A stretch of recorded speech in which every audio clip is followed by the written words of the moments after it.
de couple, des familles ou même des problèmes qui peuvent arriver à tout moment. Voilà. Maintenant, comment on appelle ça? En ce qui concerne maintenant Bijoux d'Afrique, qui parlait de, comment on appelle ça?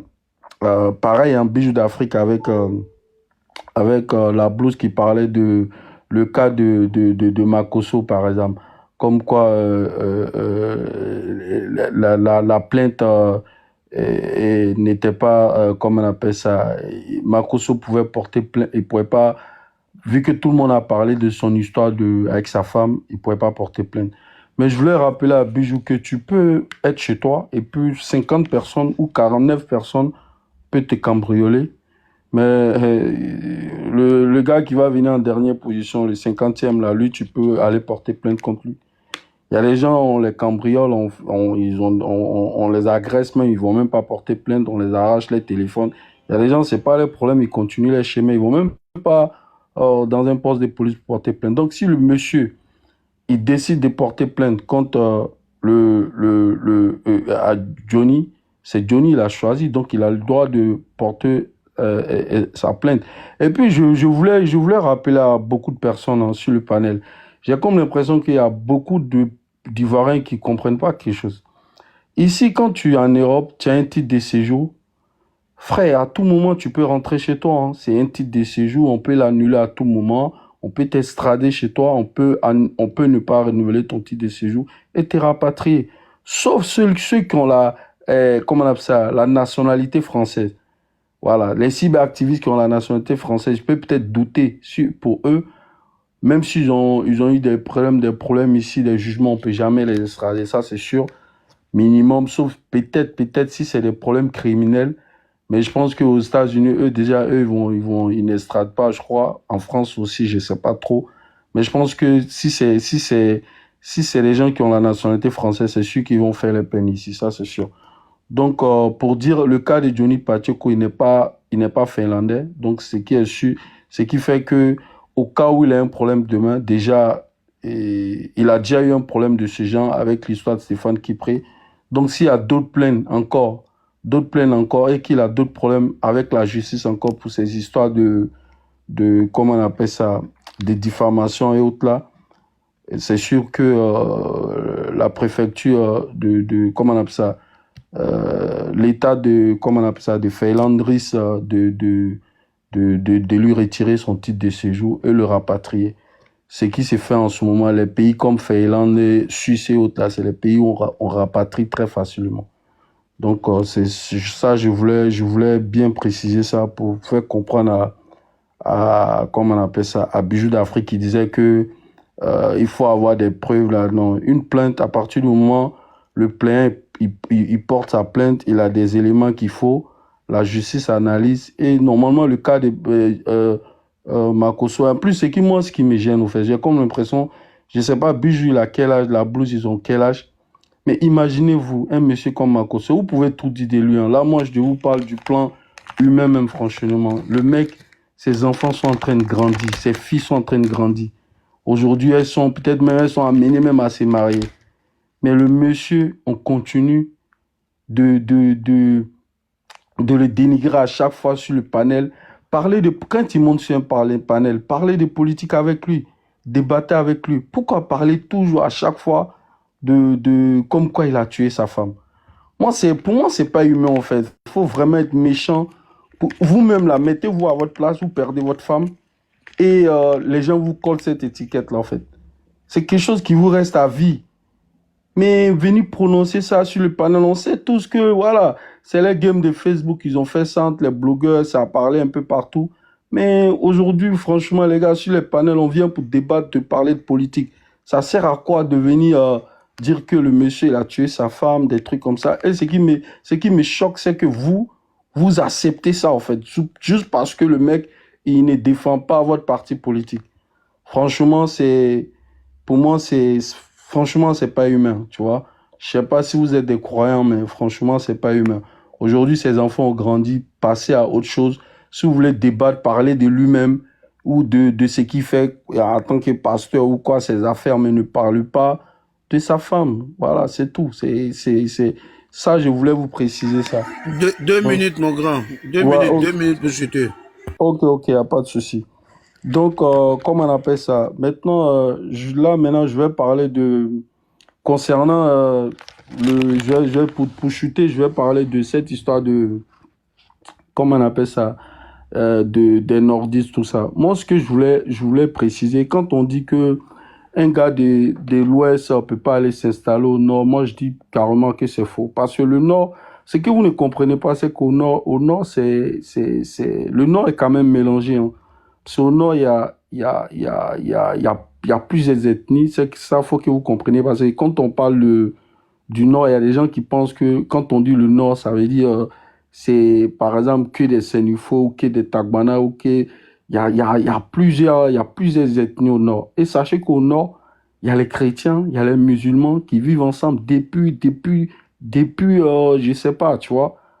Donc, ces gens-là vivent ensemble et le Nord fait partie comment on appelle ça, des endroits où les gens envoyaient les enfants à l'époque d'Oufoué pour étudier.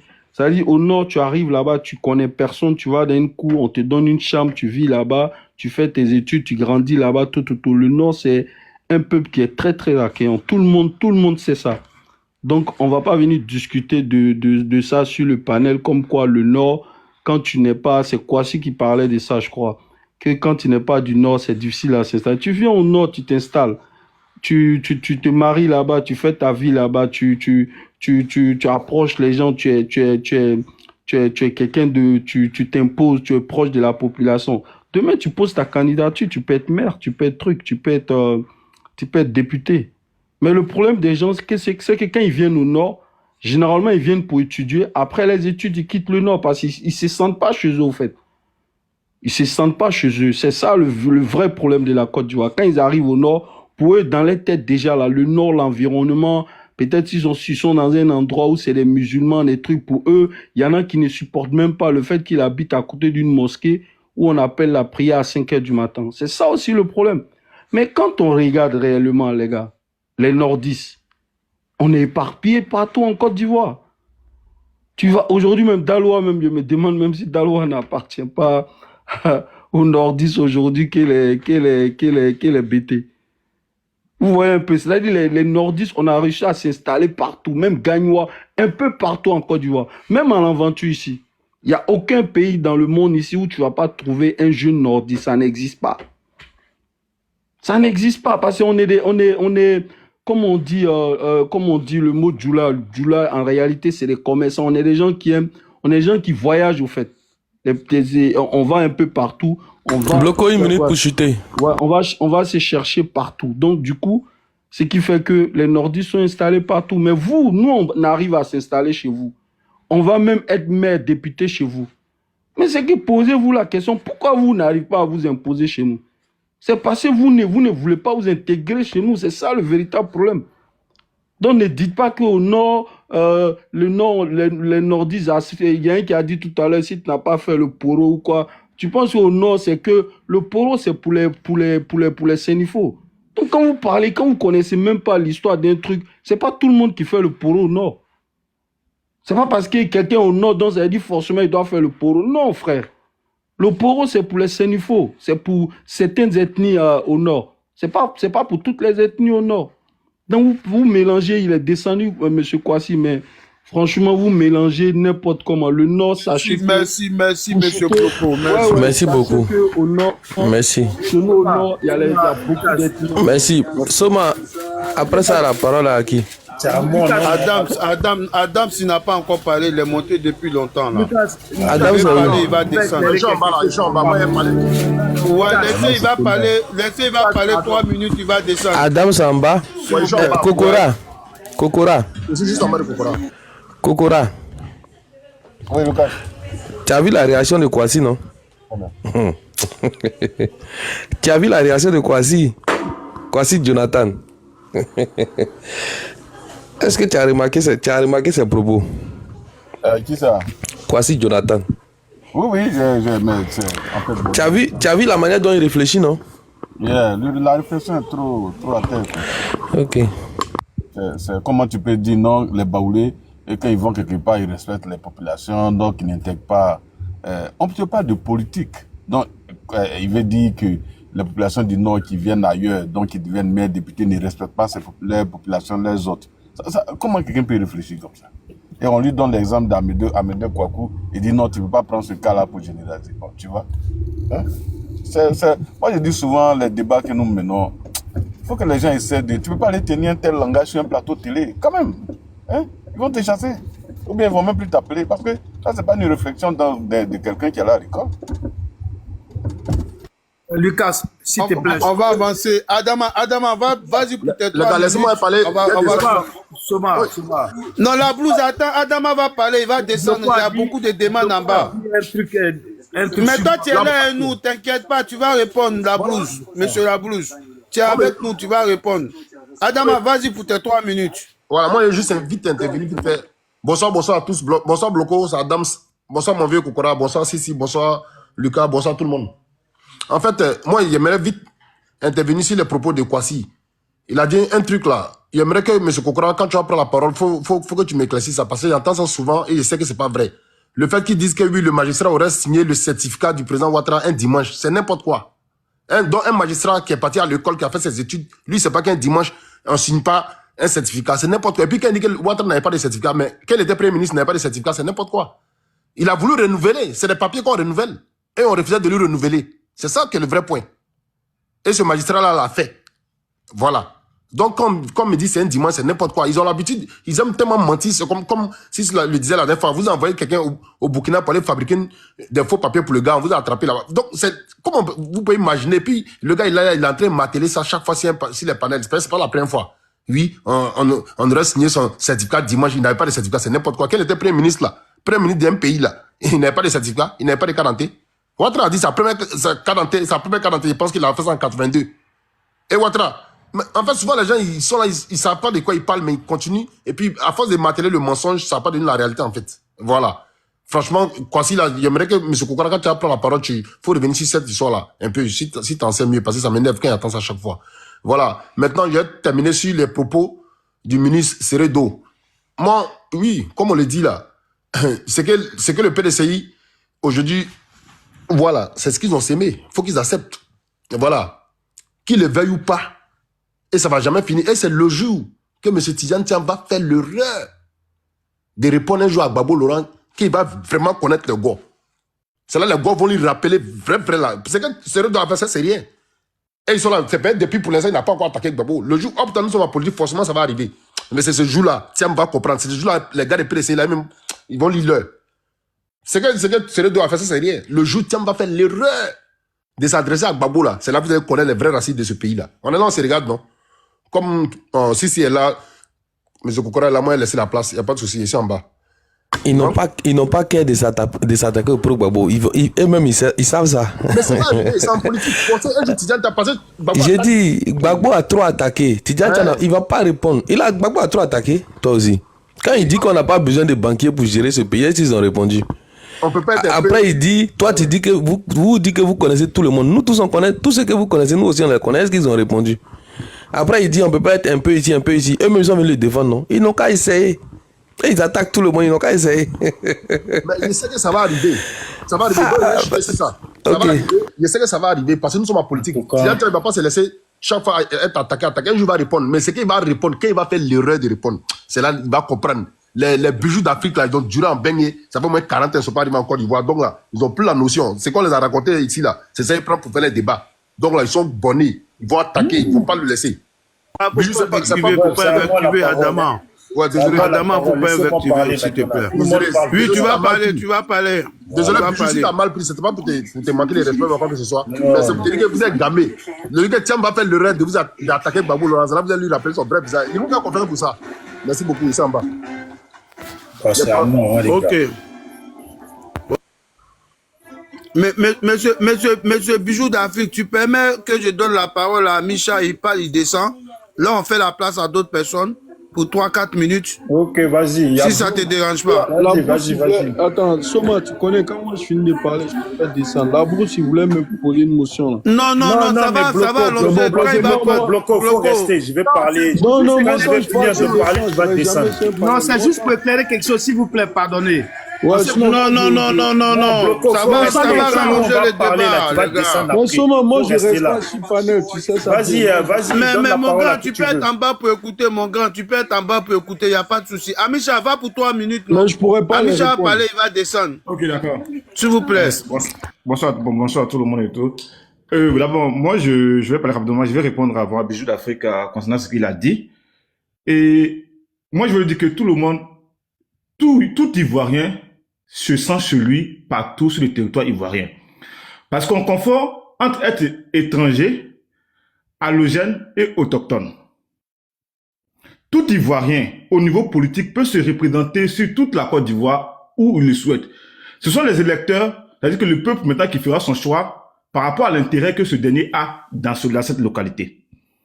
Si un Ivoirien va dans une localité et qu'on refuse qu'il s'installe, s'il n'y a pas d'autres motifs aussi graves, l'Ivoirien en question peut porter plainte contre la personne qui refuse qu'il s'installe.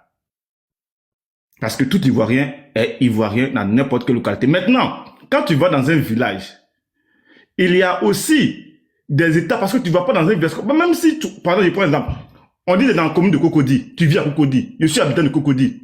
Mais tu ne vas pas te lever comme ça pour aller dans la maison du voisin parce que tu es de Cocody. Non.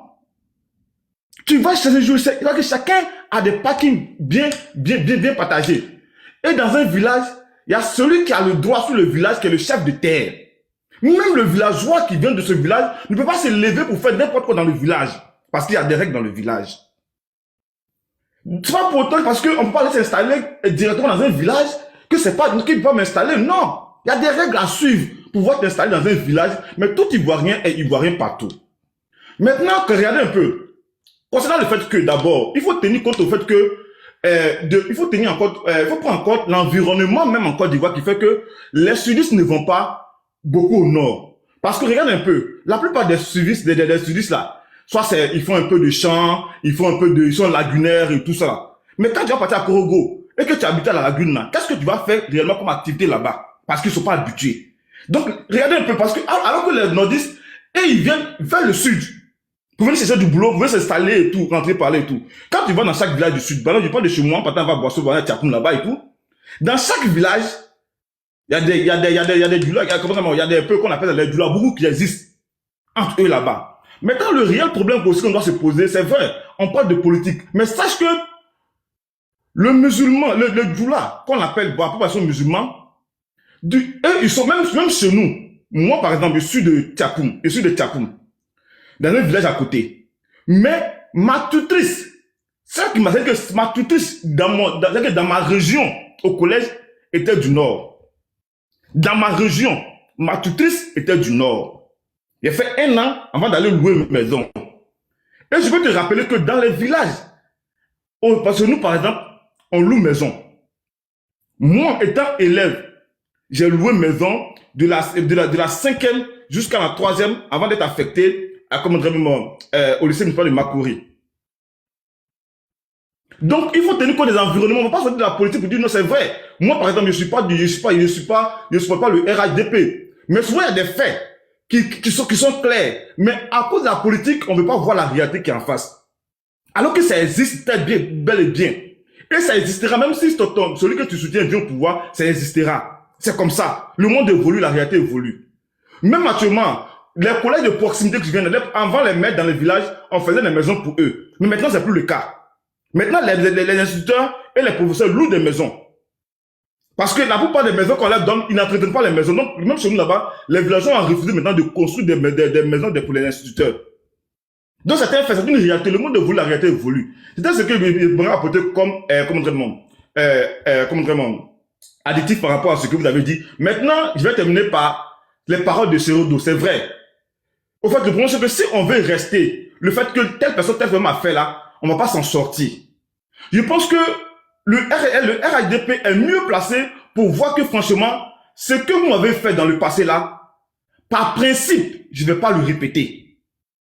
Par principe. Parce que j'ai l'impression qu'on va partir de voir parce que vous m'avez fait, donc on va vous faire. Mais si on veut rentrer dans ça là, on ne va pas s'en sortir. Et je pense que, comme André, c'est vous toujours, moi, c'est la plupart ici même, qui prennent la paix, l'union, la cohésion. Et l'union, la cohésion, comme on prend tous les jours là, vont aussi avec des actes et des paroles qu'on tient au quotidien. C'est vrai dans tous les camps, il y aura des extrémistes partout, que ce soit Oral DP ou tout cas. Mais. Amisha, une minute pour chuter. Ok, d'accord. Il faudrait que ce principe qu'on a, le fait de construire une Côte d'Ivoire nouvelle et tout ça là, parce qu'on ne doit pas tomber dans les bassesses, on ne doit pas tomber dans les critiques inutiles. Parce que ça ne n'arrive pas. Parce que si moi, aujourd'hui, on va commencer à se tirer à bouler là-dessus et tout ça, pour moi, je pense que ça ne va pas s'en sortir. Si tu as des principes,